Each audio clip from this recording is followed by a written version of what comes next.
Tasty de codicil, huh? No need in the end. A forgery. A forgery? D'accord. And what became of Olga Semenov? Up and left soon after. Just so.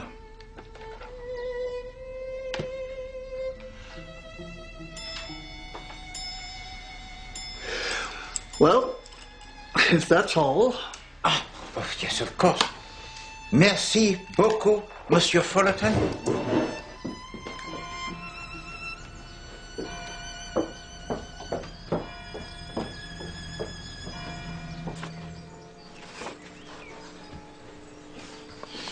Chère Madame, you should not work, you should rest.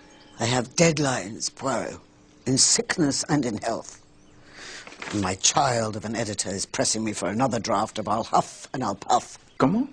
Sven Herson solves a murder in a hot air balloon over Abyssinia.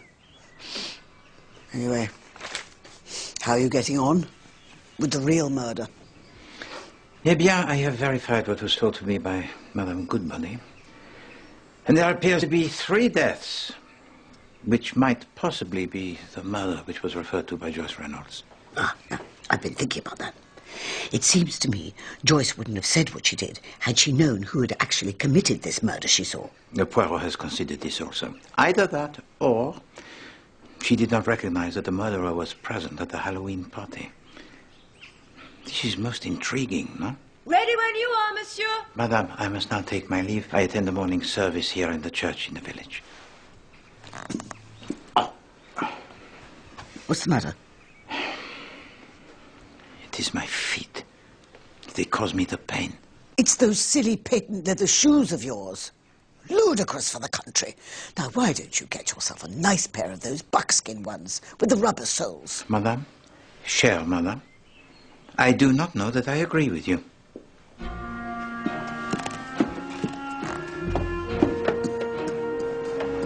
And they brought also unto him infants, that he would touch them.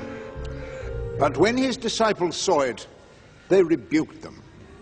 But Jesus called them unto him and said, Suffer little children to come unto me, and forbid them not, for of such is the kingdom of God.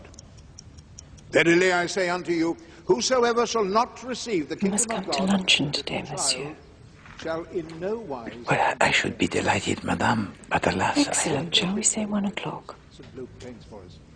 The famous man arriving at the village, and Don't worry, parents Monsieur bringing their Poirot, we can children. spare you. But the disciples think this is importunate. They say, no, stay away. And Jesus says, no, that is the whole point.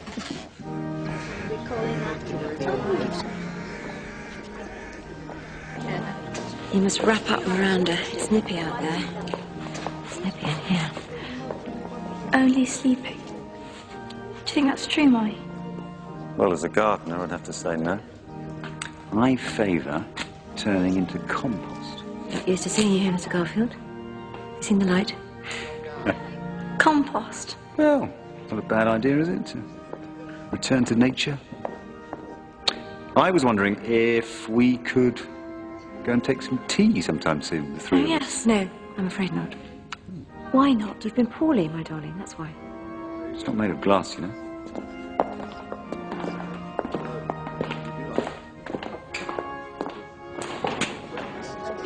Monsieur? Lovely morning. Cheerio, Mr. Fullerton. Inspector, you progress in the hunt for the lunatic? Yep.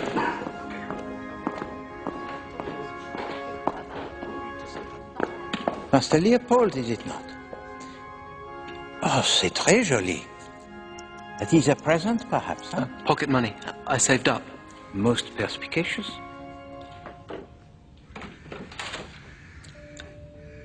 I wouldn't pay much attention to what Joyce said if I were you. Indeed? It was all a lot of hooey. Who on earth would she see murdered? I suppose you expect me to be all sad and boo-hooing about the place, but I'm not. I know she was my sister and all that, but I didn't really like her. It was a lovely at the racing stables.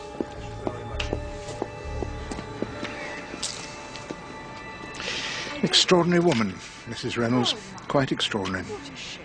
Not the girl's flesh and blood, of course, but still, so very stoic. It's Monsieur Poirot, isn't it? Yes, indeed, Reverend Cottrell. Pardon, but not the girl's flesh and blood? Stepmother. Ah. Tell to me, if you please, about the child, Joyce Reynolds. What was she like? Well, one hates to speak ill of the dead, but she was rather given to embroidering things, I'm afraid. Always telling tall stories. I remember her uncle had been to India on holiday, and she had us all believing that she'd been there. Went on about a Maharaja and shooting at tigers and elephants and so on. And the stories got added to every time. There were more tigers, far more tigers than were remotely possible. And she hadn't even been there. But this does not mean that every story she told was a lie. Oh, excuse me, if you please. Mademoiselle Whittaker? Oh, you must be Monsieur Poirot. I heard you were here. Mademoiselle, if you please to tell me about your poor friend, Mademoiselle Beatrice White. What do you mean? Beatrice, what for? Well, it might be relevant to the death of the child, Joyce Reynolds. But how could it? There was nothing suspicious about Beatrice's death. It was an accident. The inquest said it was an accident. But at this present time, no one is suggesting otherwise. She meant to you a great deal. Beatrice was the finest person I've ever met. I cared for her very deeply, monsieur. And I only discovered how much she cared when it was too late. Good day, monsieur.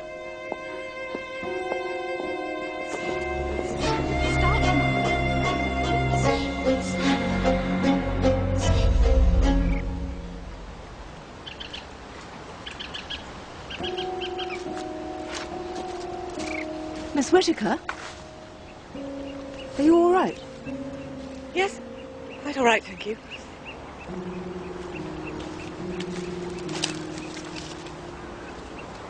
This is where it happened, isn't it?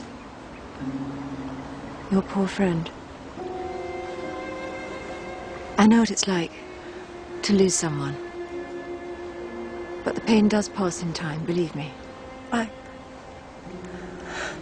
I just got up thinking of what might have been. Do you understand? Of course. So many of us have lost loved ones, haven't we? Poor Mrs. Reynolds now. Oh, that woman. She rather gives me the horrors, putting it all down to the Almighty and his impenetrable plans.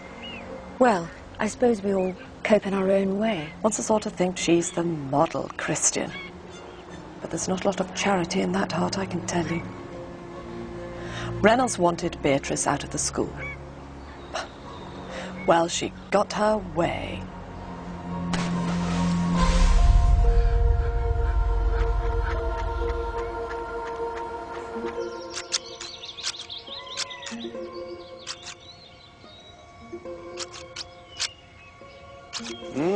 You can't keep away, monsieur.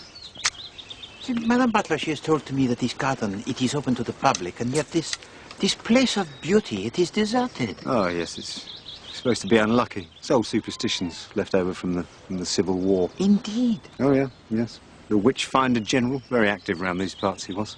A lot of poor old hags were dunked to death. Comment dunked? Dunked, yes. Drowned. There was a pond somewhere over there. And they used to put the accused witch on a ducking stool and plunge her into the water. And if she floated, she was guilty. And if she sank, she was innocent. So a bit of a no-win situation, frankly. Right. It is curious to consider, is it not, that this garden so beautiful of Madame Llewellyn Smythe was nearly inherited by someone else? What do you mean? With the claim of the au pair, Olga Seminov. Oh, that, yes, yes. That was funny. Very like her to aim high. Ah, so you knew her? Oh, yes. Ever so popular with the young men of Woodley Common. You are suggesting she was possessed of the loose morals? Well, that is one way of putting it. Young Olga was a raven-haired beauty. You were an admirer of hers, monsieur? No, not my type at all.